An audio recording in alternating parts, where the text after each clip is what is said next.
street I live on, and I did, it was 5 sisters and 1 brother that lived there. And a bunch of cousins, and all my cousins were friends, you know. We didn't have friends, we just had cousins that friends. It's all family, yeah. All family. And we walked to school, all of us together, a lot of us together. And first of all, I went to Huff Avenue, they called it Huff Avenue, it's Wright Avenue, Wright School now. But it was Huff Avenue, and then the Hardendale Junior High, and then the high school. And then after, once a week, we'd get together, come home, pick up something to eat, and walk to the church for our catechism classes, which we had at the basement of the church there. The rectory. Where the priest lived? Where the priest lived, the basement. Yeah. We had no air conditioning, we had, it was okay. But it was a bunch of, you know, it was always the family together, you know, we all, sure, there was arguments and fights, but still. And then I can remember, or even around here it was like a racetrack. There was a lot of dump areas too, you know. Across the street is a dump? Yeah. But the catechism classes, I did all my sacraments, my first Holy Communion, I was baptized there too. And who taught you the catechism classes? excuse me? Who taught your catechism classes? Who taught the nuns? There was nuns. We still had nuns back then, yeah. Do you remember we which had- ones they were? Well, first, the ones I can really remember is the ones from Mexico, because they were very strict. And I mean, to this day, when I yawn in church, I think of them because they used to say only cats yawn. Yeah.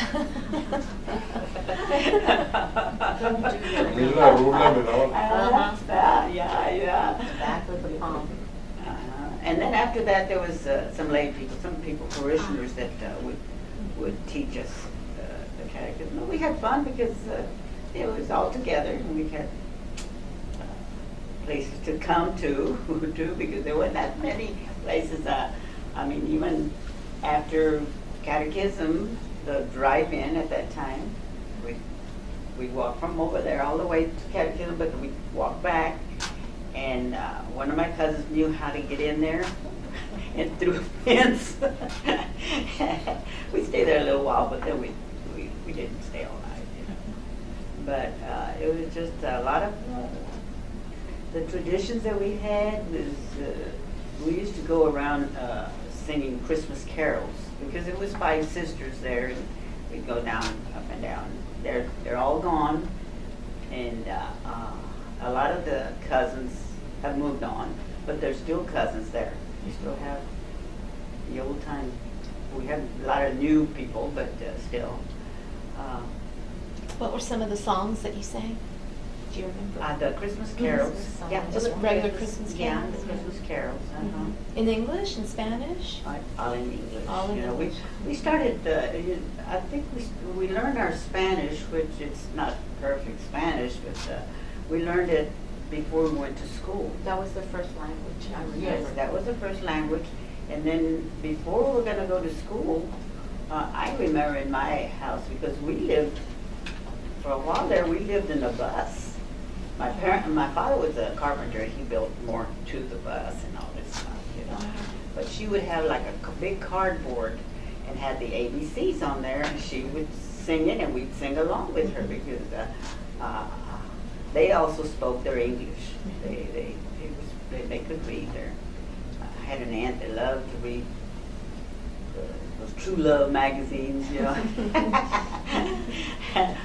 But We weren't allowed to speak Spanish in school then. well, for a while there in high school, yes, we weren't. But I think, but then we started. The school that we went to was the majority were Anglos. I mean, when I graduated, I think there was about 200 of us that graduated. I think it was about 10 Hispanics that graduated. But yes, the English, the Spanish, if they heard us speaking it, they would tell us not to speak it. So, but we still talk about it.